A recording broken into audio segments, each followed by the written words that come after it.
পাকাপাকিভাবে হয়ে গেছে। এরপরে আমি ঢেলে নিচ্ছি।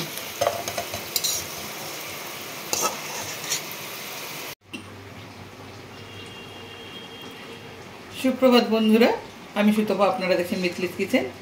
আজকে সকাল সকাল আমি চলে এসেছি একটা নতুন উপস্থাপনা নিয়ে। আজ বানাবো আমি রুই পোস্ত। এখানে 5 পিস রুই মাছ আছে।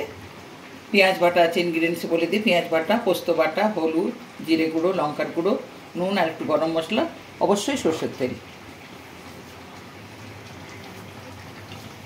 এবার কড়াইটা গরম হয়ে গেছে, আমি তেল দিয়ে দিচ্ছি।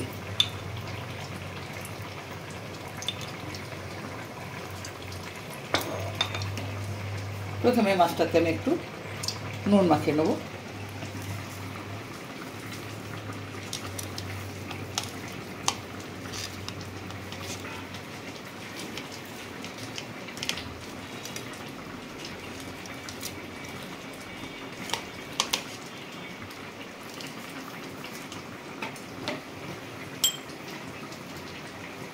প্রথমে কড়াইতে একটু তেল দিয়ে দিচ্ছি, যেমনভাবে দিই প্রত্যেকবারে।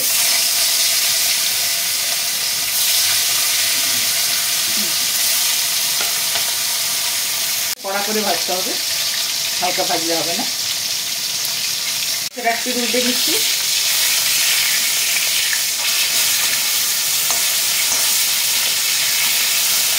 এই পাঁচটা ভাজলেই হয়ে যাবে। মাছটা ভাজা হয়ে গেছে, তুলে নিচ্ছি।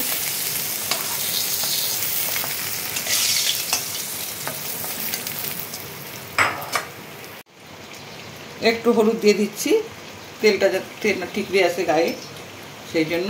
এখানে প্রথমে দিলে পেঁয়াজ বাটা, আদা বাটা, পেঁয়াজ বাটা একসঙ্গে আছে, এটা দিলাম।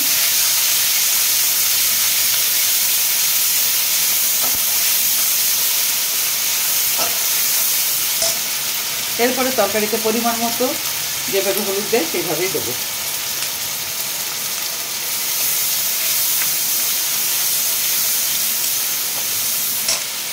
একটু জল অ্যাড করবো।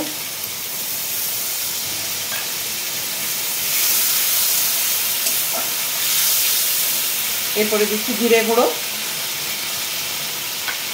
তারপরে দিয়ে দিচ্ছি লঙ্কার গুঁড়ো,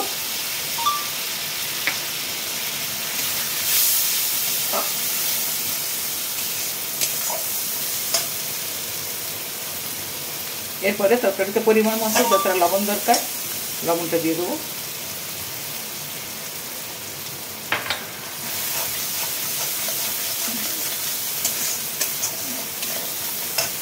একটু গরম মশলা দেবো।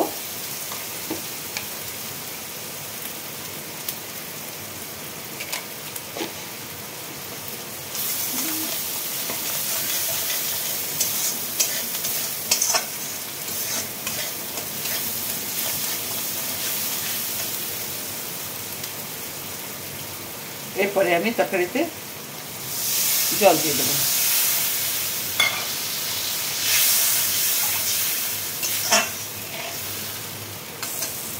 আর একটু জল দেবো।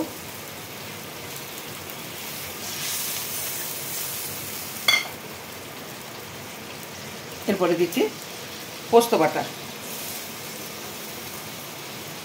পোস্তটা আমি ভাজলাম না মশলার সঙ্গে, কেননা এর ফ্লেভারটা এর সঙ্গে থেকে যাবে, ভাজলে ফ্লেভারটা থাকবে না, তাই পোস্তটা আমি এখন দিলাম।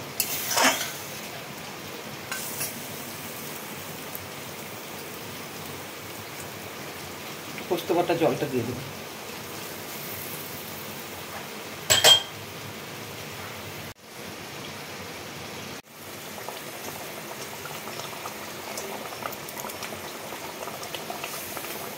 পোস্ত দিয়ে মাছ রান্না করলে রুই মাছটাই বেস্ট। কাতলা মাছেও ভালো লাগে না, কিন্তু রুই মাছটা হলে টেস্টটা পাওয়া যায় ভালো।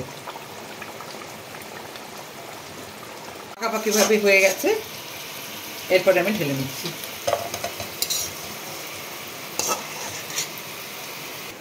কয়েকটা কাঁচা লঙ্কা উপর দিয়ে ছড়িয়ে দিচ্ছি। আজকে বানালাম রুই পোস্ত। কীভাবে বানালাম প্রথম থেকে শেষ পর্যন্ত আপনাদের সামনে তুলে ধরেছি। অবশ্যই আপনাদের ভালো লেগেছে। আশা করি আপনারা বাড়িতে অবশ্যই একবার ট্রাই করবেন। আর আমার চ্যানেলটা আমার সঙ্গে থাকার জন্য অবশ্যই সাবস্ক্রাইব করবেন। আপনারা ভালো থাকুন, সুস্থ থাকুন। টাটা।